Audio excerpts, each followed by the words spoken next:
Hello, আসসালামু আলাইকুম, welcome to another blog.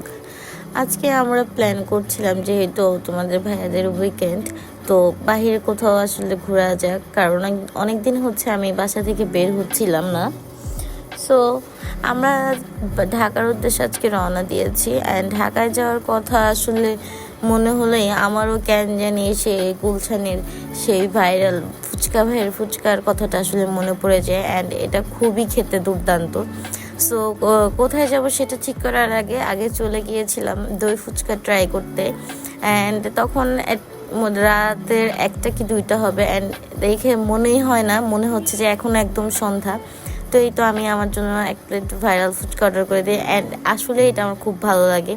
দেন খাওয়া দাওয়া শেষ করে আমরা তোমাদের ভাইয়ের অফিস থেকে সরাসরি চলে যাই আইনুদ্দিন ভাইয়ের বাসায়, দীপ্তি আপুদের বাসায়। সো ভাই ওইখানে গিয়ে আমরা একটু টুকটাক আড্ডা দিই। অ্যান্ড ভাইদের বারান্দার থেকে সুন্দর সামনে একটা সুন্দর ছাদও দেখা যাচ্ছিল। আর ছাদটাতে অনেকগুলো গাছ ছিল, এই জন্য ভালো লাগতেছিল। অ্যান্ড ওই সাইডে একটা কবুতরের খোপের মতো কিছু একটা ছিল। তো এই তো ভাই আমাদের জন্য কিছু নাস্তা বানিয়েছেন। অ্যান্ড এগ ক্রাম্বলসও বানিয়েছে, যেটা খুবই ভালো ছিল। অ্যান্ড দেন আপু আমাদের জন্য চা বানিয়ে নিয়ে আসছে, অ্যান্ড চাটাও খুব ভালো ছিল।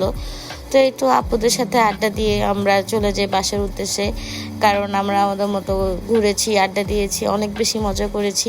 অ্যান্ড ধন্যবাদ আইনুদ্দিন ভাই দীপ্তি আপুকে এত সুন্দর একটা সকাল আমাদেরকে উপহার দেওয়ার জন্য। অ্যান্ড ধন্যবাদ সবাইকে এতক্ষণ থাকার জন্য।